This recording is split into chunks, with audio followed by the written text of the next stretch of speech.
It's the year of 1988, and you are working for the video game company known as Capcom. You have just released what will go down as not only the magnum opus for an up-and-coming franchise, but also one of the greatest retro video games of all time.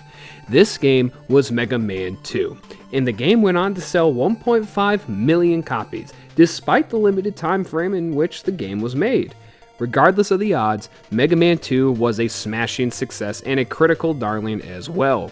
Because of this, you are then tasked with the potential of closing off a trilogy of Mega Man games with a third and supposed final entry.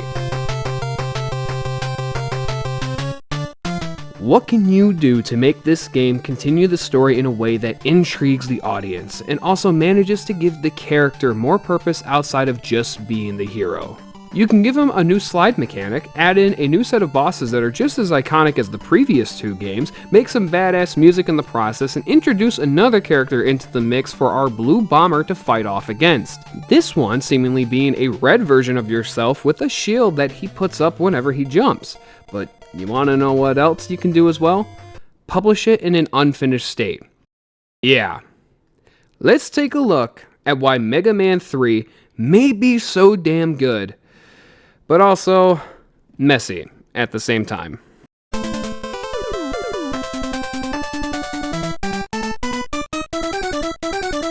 Whenever we talk about a Mega Man game and how good it is, we always have to mention the gameplay and how it's different, the stages, so on and so forth. But let's begin with the opening.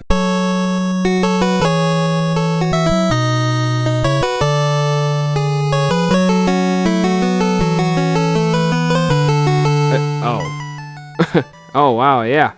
I guess the game just kind of starts out, doesn't it? Yeah. Alright. Anyways, the game may be known as one of the best Mega Man games by many fans. With that being said, we should probably talk about the development of this game and all the problems behind the scenes that bled into the final product. Even though the game came out in 1990, 2 years after Mega Man 2, and even had its own team designated to give the game its proper development, the game still had so many issues behind the scene involving crunch development. This was due to many things, including the first lead supervisor over the previous two Mega Man games, Ikura Katamura, quit in the middle of production. This left the production of the third game confused as people didn't know what direction to take the game. The new supervisor who came on didn't understand the character as well as the team thought the predecessor did, so this was when Keiji Inafune, the one who made the box art and the sprites for the previous Mega Man games, stepped up to the plate to bring the game to the finish line. During the last 2 months of production, there was turbulence amongst the team as deadlines were not being met, leaving Inafune to designate specific tasks to certain individuals to try and make any attempt at completing the game. That is when release came around for the game, with many of the features in the game not being properly implemented or as explored as they could have been. As a matter of fact, Keiji Inafune stated that Mega Man 3 was one of his least personal favorites due to the crunch development and unfinished product that they felt they put out. What was so interesting though was despite the difficulties, the game still managed to be critically received well and still managed to sell around 1.1 million copies in 1990. It was even voted as the third best video game of 1990 in the Nintendo Power magazine line from that year. So it can't be that bad, can it? Or is there a lot of good to be found within? Well, let's take a look at the gameplay of Mega Man 3, and where the game excelled, and where things were left off the cutting room table.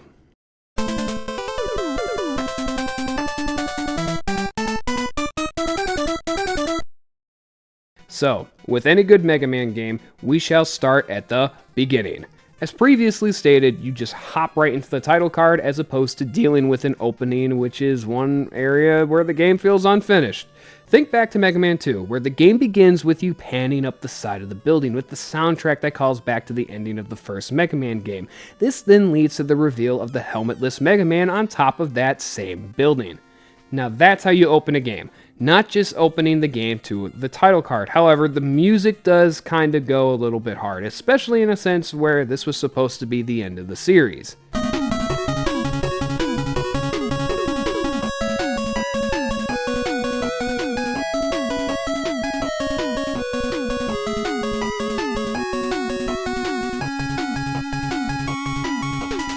Once you click start, you are led to the new set of robot masters, and yeah, that flicker. No, I do not have a broken version of the game. No, it's not a glitch that only happens to some. It is on every version of the game, including the Legacy Collection version of this game as well. The small little blip of glitching pixels is just a small thing to fix, but that will tell you how crunched the development of the game truly was. But anyways, let's take a look at the bosses of the game. We have Magnet Man, Gemini Man, me at 7:04 on a Saturday morning, Spark Man, Snake Man, Needle Man, Top Man, and Shadow Man. One of the few things I really like about this stage select screen is that Mega Man looks around when you are trying to select what stage to leap on into.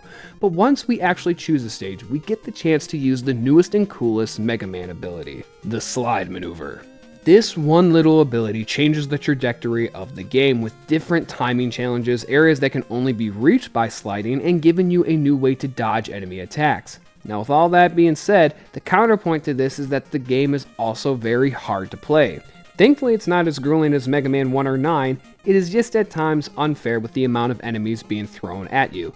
On the plus side, you have the addition of one of Mega Man's most famous sidekicks in Rush, the dog. This one dog has two abilities, to bounce you high into the air, named Rush Coil, and the ability to stand on him and soar off into the sky, known as Rush Jet.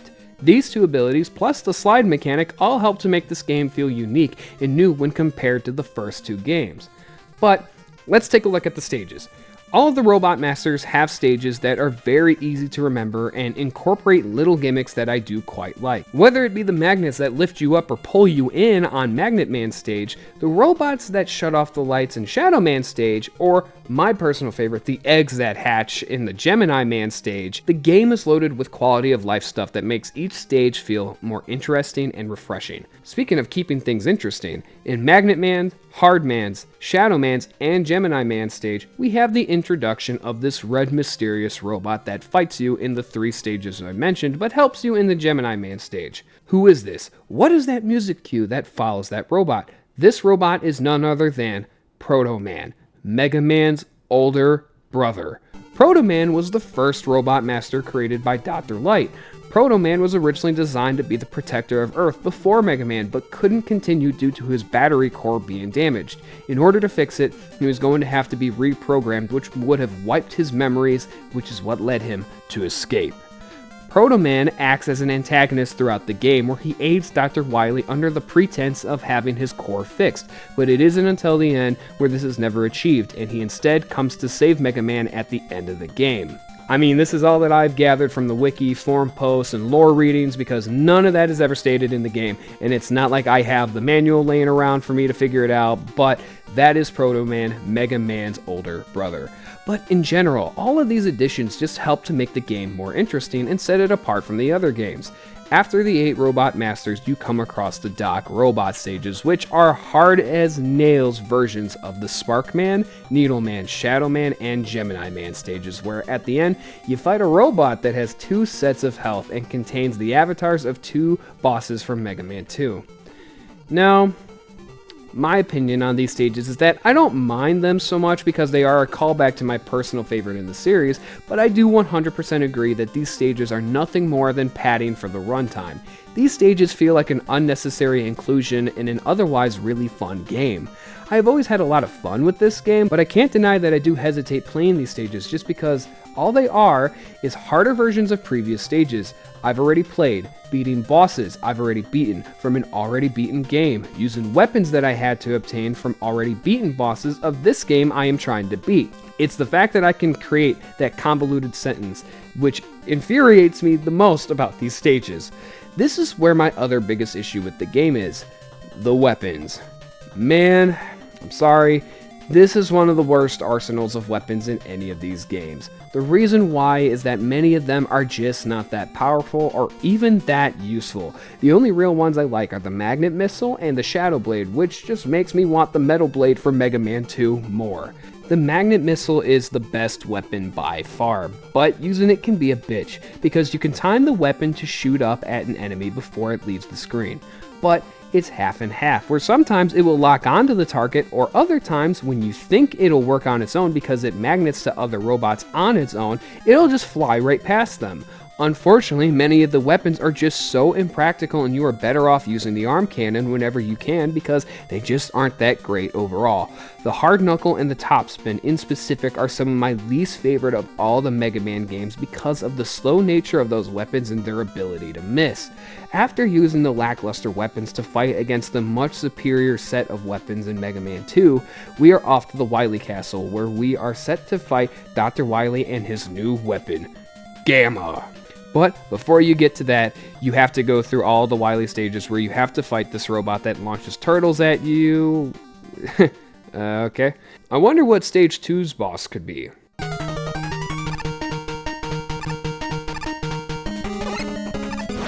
Fuck! The fucking Yellow Devil's back? Fuck no, the goddamn Yellow Devil is back. But thankfully, with the slide and E-Tanks, he is much easier to fight than the first one, and I actually have beat him this time around without the use of a glitch. But after that, Wily Stage 3 is kind of where you fight a couple clones of yourself and you have to find the right one to hit, and then Stage 4 ends with the Robot Gauntlet where you fight all the Mega Man 3 Robot Masters again. Finally, you're on to Wily, and he comes out in this crab-looking thing that plants its spiky feet into the ground, but once you think you're done, you're on to Gamma. Now, Gamma has been plastered all over the marketing for this game as the newest big bad for Mega Man, but when you go to fight against him, yeah, it's pretty anticlimactic. Just jump onto his fists, shoot his head, and shoot the head inside of the head, and then Wily is done for. But underneath the rubble of the crumbling castle, Mega Man gets stuck where Proto Man comes back to save him. The ending cutscene happens where Mega Man learns of Proto Man, and as Mega Man walks through a field, we see the numbered list of all the first Robot Masters showing the first 6 Robot Masters from Mega Man 1. Roll, who is Dr. Light's assistant, Rock, who is now Mega Man, and then number 00. Proto Man, Mega Man's older brother. The ending is surprisingly bittersweet as we learn more of Mega Man's origin and reflect on the possibility of connecting with Proto Man one day. Mega Man looks up as he sees his brother in the clouds as the game then ends. And to sum it up, Mega Man 3's gameplay is really fun, but flawed. I do really love this game, and I love the slide mechanics in Rush, but I am not the biggest fan of the weapons set or the anticlimactic Wily stages. Overall, it's still fun, and I do look forward to playing this game every time I play through the series, but there are some flaws I can't look away from. But one other thing I can really praise in this game is the music.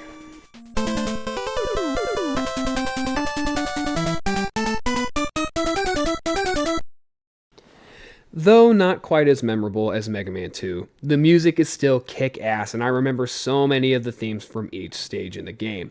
Whether it be the high-octane music of Top Man or Spark Man stage, or the more sci-fi and quirky tracks of Snake Man and Gemini Man, the music in this game is instantly recognizable. Like, listen to each one really quickly.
But easily, the best theme is by far the opening title scroll. Just listen to it! Fuck, I know I showed you guys earlier, but just listen to it again!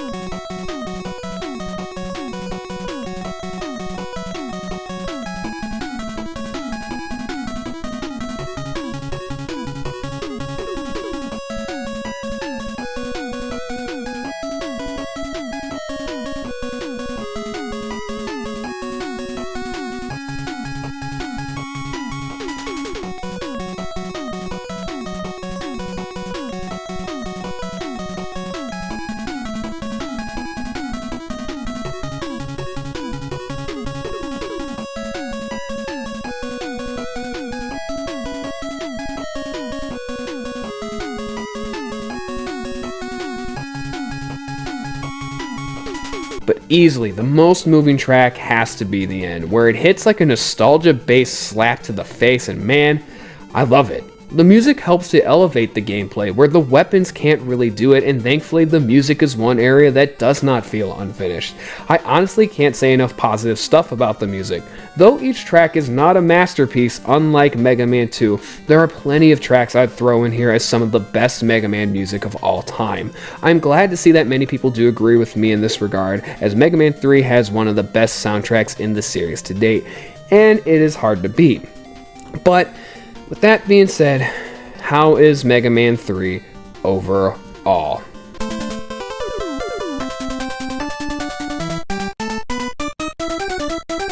The game is an excellent continuation from Mega Man 2 and continues the story in a way that intrigues and deepens. The new mechanics introduced not only are excellent, but became mainstays for the rest of the series to follow. This game, despite the unfinished polish on it, is still incredibly fun to play and innovated the series in more ways than one. The Robot Masters are awesome and are just as cool as some of the most badass ones from the previous games. The weapons may be lackluster, but at least the Magnet Beam sticks out as a somewhat good weapon, I should say. The Doc Robot stages might be a slight drag, but under the context of concluding Mega Man, the Mega Man 2 bosses are a nice callback to help round out the series. The Wily stages, though some are easier than others and offer a fun variation of bosses, Gamma is disappointing by the end. Proto Man is an awesome way to throw a fork in the machine and offer up some new interest in the prolonged story. The music has a wide range from kick-ass rock melodies to punchy sci-fi pieces, and with a cherry on top of bittersweet epics to round it out. If all it needed was some extra time to fully flesh out some of the stages and balance the weapons more, I can't really knock this game for much. Everything else about the Mega Man games is still here and debatably some of the best. This is some of the best character work and contains some of the most poignant moments for the Blue Bomber that the series has ever seen. Overall, Mega Man 3 is absolutely worth playing even if it's in an unfinished state, because this game's unfinished state is many games' best, and that alone is worth praising. I'd give the game a 9 out of 10 personally, as I just have so many memories attached, and it will never be a game I skip playing when I play through the whole series. That is why Mega Man 3 was so damn good, but messy as hell.